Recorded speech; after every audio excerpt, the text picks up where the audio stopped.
Welcome back to Humanity by the Yuma Sun. This is where we spotlight members of our community who are doing great things. But often fall below the radar. Let's bring their stories to light. Hi, I'm Matilda Carpenter, and this is Spirit of Humanity. We're talking with Dale Dumo today. So, Dale, tell me a little bit about yourself. Yes, so I'm a volunteer with the Travis Manion Foundation. Our mission is to empower veterans and families of fallen heroes to develop character in future generations.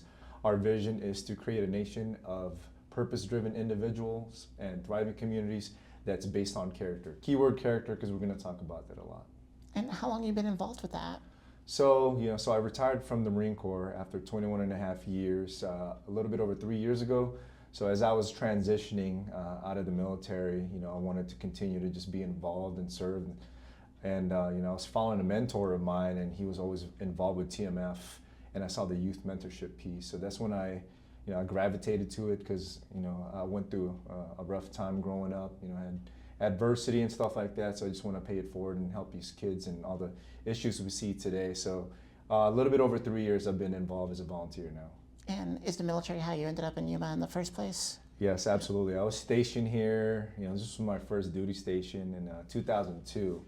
And I ended up loving it. At first I was like, where am I? Right? It's one of those towns you just pass by real quick, get out, it's hot. But I ended up meeting my beautiful wife here, started a family, and always wanted to come back.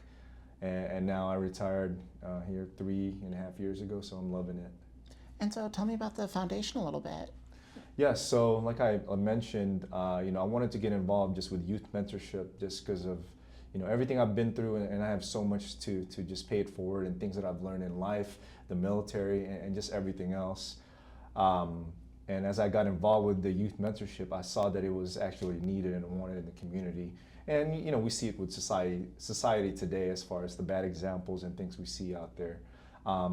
But as I got involved and learned about the foundation, the TMF headquarters asked if I can, start the Yuma chapter, which absolutely, I'm not 100% 24/7, 365 tethered to the military now. I have a little bit more flexibility. So I was like, yeah, let's do it. And majority of the things we do here in Yuma, we focus on youth mentorship, but we also do a lot of community service projects and all the resources that TMF provides for its veterans, families of the fallen. And also, I keep mentioning veterans and families of the fallen, like Gold Star families. However, we're supported by a lot of first responders, inspired civilians is what we call them. Just role models, positive leaders in the community to help make a difference, whether in just the community or a lot with youth mentorship. And what kind of impact do you feel like that's been making? So far, it's been great, right? Because again, everything that TMF provides for veterans, families of the fallen, the communities, it's all free resources.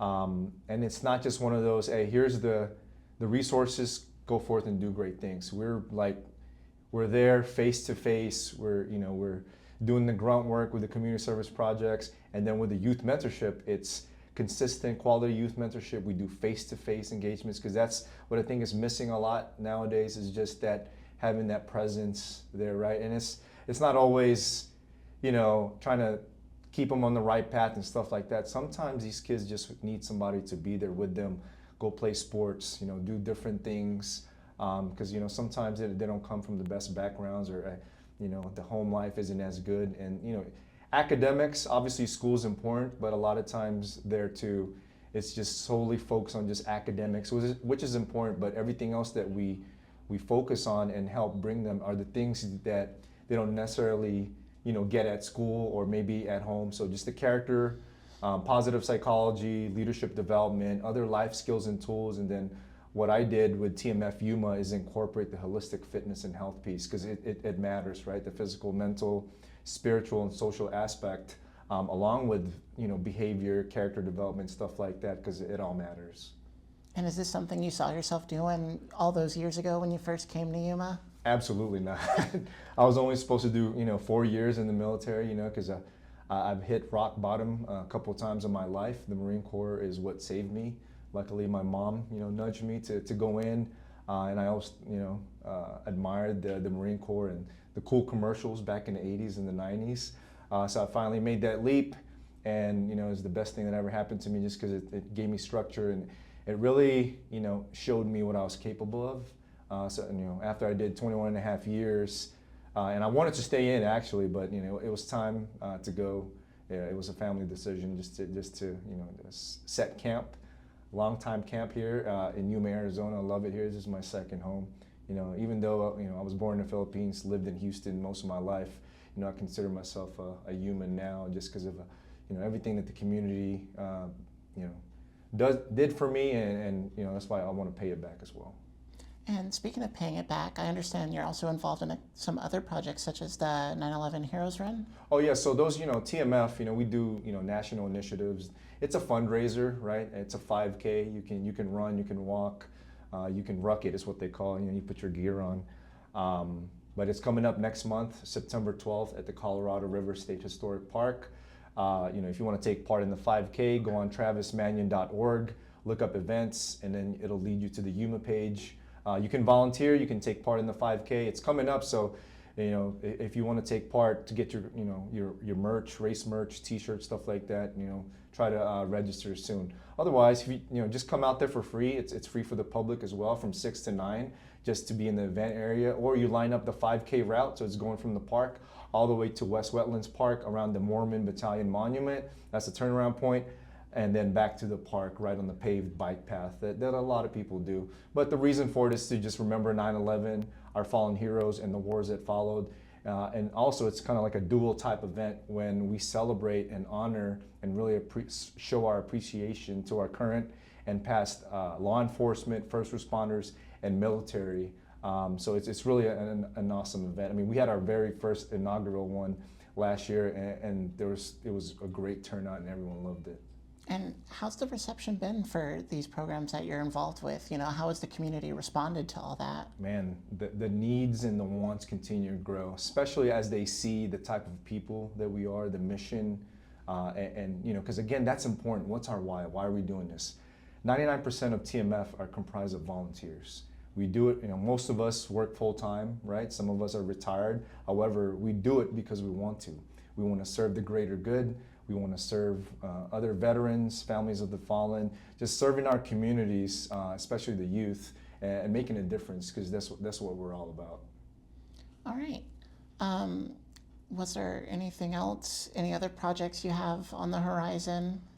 No, I mean, as we gain more volunteers, so luckily the past couple months, a lot of folks reached out and want to be part of the team, because the past 3 years, it's really just been me and a couple of, other mentors, because again, nothing's forced on us. We do this when we have time. We all, some of us have kids, other obligations, so we do it when we have time, and there's really no mandatory requirements to do stuff. It's just, but we're able to have more capacity and do more for the community if we have more volunteers. So if you're out there, you want to change things up, you want to be part of a good group and really making a difference for the community, making sure you're the right person, because again, that why is important, right?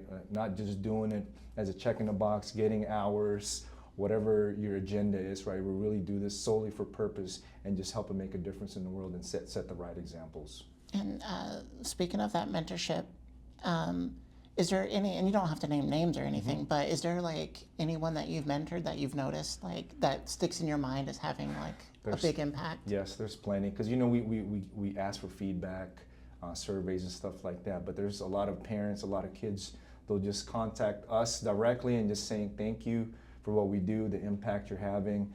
Many success stories out there. That's why I'm saying that the need and the want grows as people are more aware of what we do and the people that we have.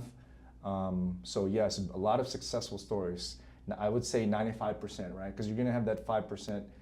You can lead a horse to water, right? Just like you can give everyone the blueprint, how to be successful, how to be happy, how to have a holistic life, but it's still up to that individual to make the connections. It's on them to still, right? It's on the horse to still drink the water. So, but we do what we can. But 95% positive feedback and success rate. I mean, only time will tell, really, right? We've only been doing it for 3 years here. But as far as the statistics with TMF, who's been doing this for a long time, everything's been on a positive trend. Well, that's great. Well, Thank you so much for taking the time to come down and talk to us today. This was Spirit of Humanity. Thank you for watching. Thanks for tuning into Yumanity. Every day, people across Yuma are quietly making a difference, and Yumanity is where they tell their stories. We'll see you next time.